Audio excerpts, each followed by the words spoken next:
to Knicks Go, winner of the Breeders' Cup Classic, and we have representing the Korea Racing Authority is Jin Lee, and Jun Park, you'll be doing interpreting for us, thank you. Brad Cox, trainer, and Joel Rosario, the jockey. I'll start with Brad. Incredible performance from Knicks Go. You had 2 horses in here with essential quality. Were you surprised to see nobody really pressure him early? I don't know. I didn't really know what the tactics from the other trainers and jockeys would be. I kind of felt like if they did try to go with him, I mean, they may jeopardize their own opportunity to win the race, and they may just hope that Knicks Go couldn't get the mile and a quarter. But it showed, speed's very dangerous, and he was obviously fit, ready to run, happy, doing well. And it was maybe a little bit opening quarter to see the opening quarter in 23 and then nearly 46 the second quarter. But the way he was doing it, was able to clear off a touch going up the backside. Felt very comfortable that we're in a good spot. And also, not only that, the break back to the other horses, they seem to be somewhat well bunched. So it made me think that they really wasn't going that quick. Tremendous year for him. Kind of an interesting route to get here with the Cornhusker and the Lucas Classic. Was that by design to keep his confidence up? Well, honestly, the Cornhusker was to try to get his confidence maybe back after somewhat of a flat race in Saudi, and then the Met Mile.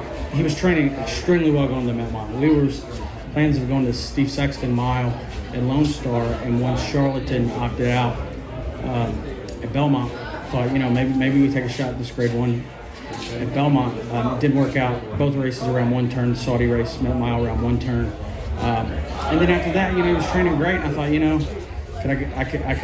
we could possibly take him to Stephen Foster. It was back a little quick.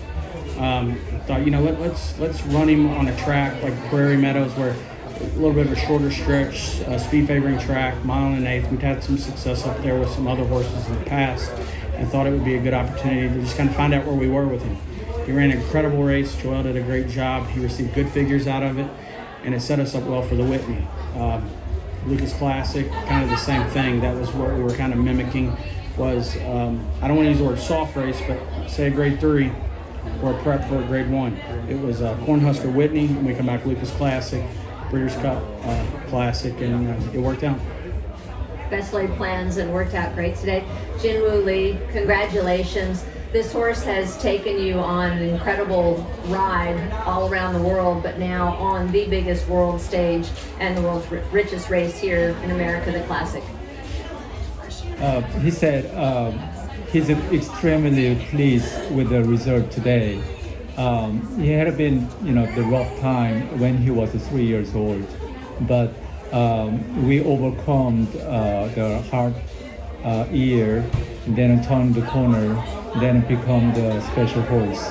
And actually, the winning the Breeders' Cup was, the ultimate goal at the beginning of the year. And we achieved that win, so he can be happy with this. And he want to thank you to everybody. All right, and Joel, I'll get to you, and then we'll open it up to the press for questions. Just take us through the ride on this horse. Were you surprised how quickly he left the gate and that nobody really went to pressure you? Yeah, he's very quick. He's very fast, and then he just exactly did like he always do. He broke there really, very sharp, and then I just go ahead and, like Brock told me, just let it do his thing his day, and then he was just speeding. The faster that he was going, he was speeding faster. He looks like he's just very comfortable out there when he's out on the front like that. Yeah, he was very comfortable. He looked like he was really enjoying what he was doing up there. I can see his ear, he's so relaxed, so calm, and then he's an unbelievable horse. Questions? Hey Brad, Bryce Miller from the San Diego Union Tribune over here. Sorry, congratulations. Decades from now, when you try to explain to grandkids or whoever in your life what your life was like between the last Breeders' Cup and this Breeders' Cup, how will you explain that to them? Well, hopefully we'll be able to show them some win photos. Training horses, I mean, it's demanding. I kind of relate it to maybe coaching a Major League Football team or something, or a Major League Baseball team. You're really just kind of always under the gun. You always have to be ready to perform, or have the horses ready to perform, and you know, you're always moving forward. So we don't, you know, I honestly don't. I always say you get to celebrate for about 15 minutes, maybe 30, and then it's you know, always back to work. So it's a demanding job, but you know, hopefully we're leaving a legacy. I've got two boys that are involved, and someday, you know, they may train. And you know, I don't know. When I started, I said, you know, I want to train forever. You know, we'll see how it goes. But you know, hopefully we're setting up something for one of my boys at some point to take over someday. So you limit yourself to 15 to 30 minutes of celebration. Can the coach at least have the rest of the night off? Yeah, well, I don't know. I have to go back and check. I have to check the horses and make some calls tonight. So, you know, we're kind of always doing something, but it's you know, we'll enjoy this, and you know, it'll definitely be back to work in the morning. Bobby Yall from Blood Horse. For Joel, a couple of questions. How surprised were you to be clear on the backstretch in this race, given that there was some talk of so much speed in the race? Yeah, like you know, he's super fast, and he was like, he broke there really well, and yeah, I know he can go fast, so I feel pretty confident in that point. And I know when they were far away from me, I know how fast he is, so I kind of just trying to, you know, ride him from where he was. How did you feel turning for home? Oh, he just took off again. He just get to the fastest thing, and he just went on, and then he would just go. I mean, he just like keep going with the speed that he had, and for mile and a quarter, I mean, he was amazing. How about for yourself personally, the kind of year you've had? You know, you're closing in on a record, really good chance to win an Eclipse Award. How do you put into perspective the year you had?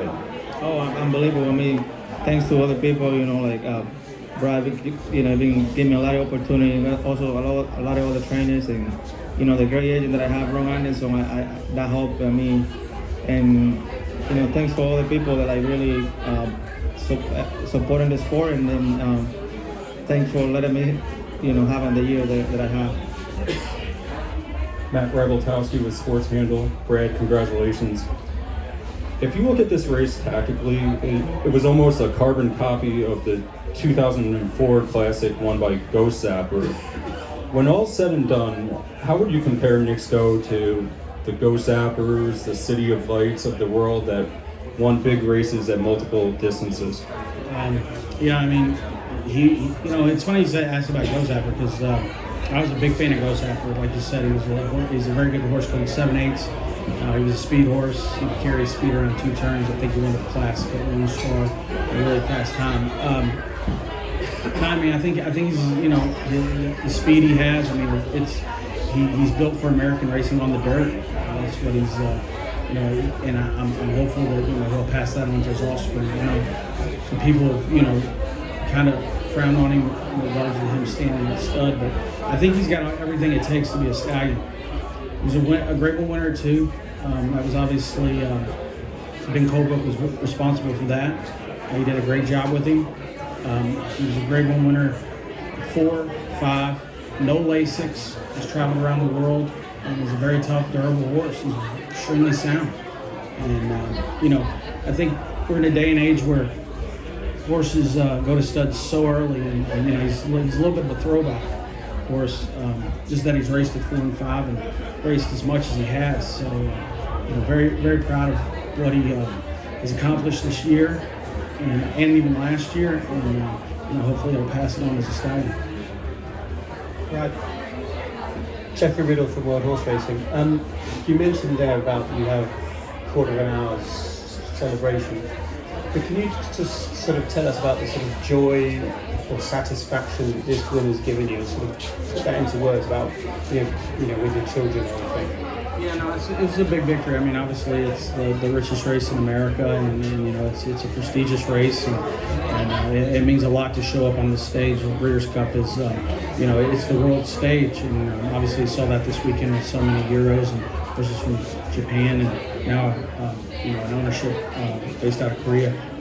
with an American Horseman in the Classic. So I mean, it's definitely a world stage, and it's very important to show up and do well on these international days.